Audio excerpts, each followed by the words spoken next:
Friends, നമ്മളിന്ന് study വിത്ത് മീയുടെ മറ്റൊരു ക്ലാസ്സിൽ നമ്മളിന്ന് പഠിക്കാൻ പോകുന്നത് കോൺസ്റ്റിറ്റ്യൂഷൻ്റെ ചില ഭാഗങ്ങളാണ്.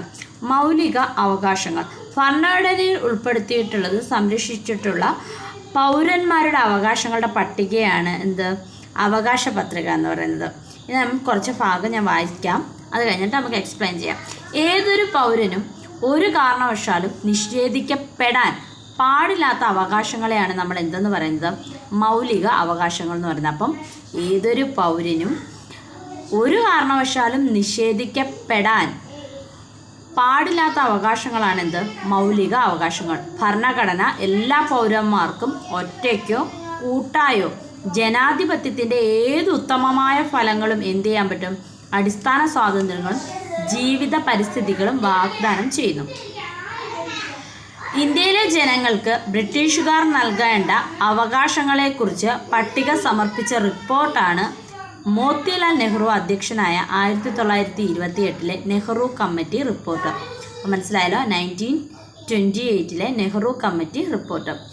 മൗലിക അവകാശ പ്രമേയത്തിൻ്റെ കരട് രൂപം തയ്യാറാക്കിയത് ആരാണ്? ജവഹർലാൽ നെഹ്റു ആണ്. സുപ്രീം കോടതിയാണ് മൗലിക അവകാശങ്ങളുടെ സംരക്ഷകൻ എന്നറിയപ്പെടുന്നത്. മൗലിക അവകാശങ്ങളുടെ സംരക്ഷകൻ എന്നറിയപ്പെടുന്നത് ആരാണ്? സുപ്രീം കോടതിയാണ്.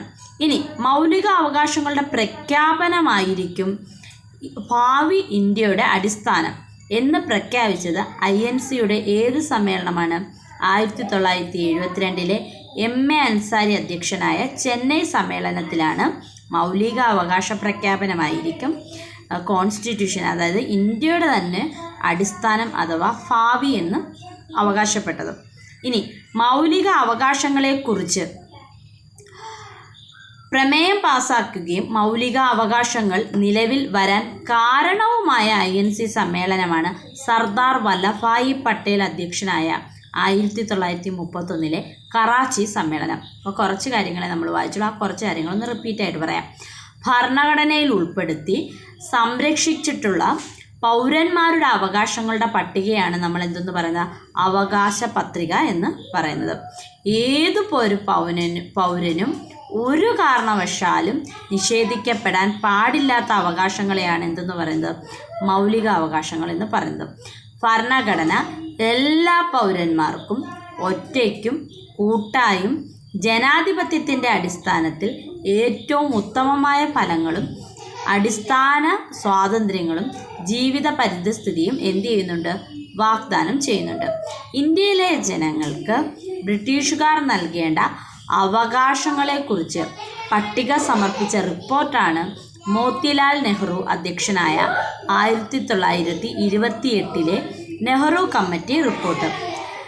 മൗലിക അവകാശ പ്രമേയത്തിൻ്റെ കരട് രൂപം തയ്യാറാക്കിയത് ആരാണ്? ജവഹർലാൽ നെഹ്റു ആണ്. സുപ്രീം കോടതിയാണ് എന്ത് ചെയ്തത്, മൗലിക അവകാശങ്ങളുടെ സംരക്ഷകൻ എന്നറിയപ്പെടുന്നത്. മൗലിക അവകാശങ്ങളുടെ പ്രഖ്യാപനമായിരിക്കും ഭാവി ഇന്ത്യയുടെ അടിസ്ഥാനം എന്ന് പ്രഖ്യാപിച്ച INC സമ്മേളനമാണ് ഏത്? ചെന്നൈയിലെ സമ്മേളനം. 1927 അധ്യക്ഷൻ MA അൻസാരി. ഇനി അടുത്തതായിട്ട് മൗലിക അവകാശങ്ങളെക്കുറിച്ച് പ്രമേയം പാസാക്കിയതും മൗലിക അവകാശങ്ങൾ നിലവിൽ വരാൻ കാരണവുമായ INC സമ്മേളനമാണ് സർദാർ വല്ലഭായ് പട്ടേൽ അധ്യക്ഷനായ 1931 കറാച്ചി സമ്മേളനം. അപ്പോൾ എല്ലാവരും വീണ്ടും കേട്ടു പഠിക്കുക, എഴുതി വെച്ച് നോട്ട് തയ്യാറാക്കി പഠിക്കുക. All the best.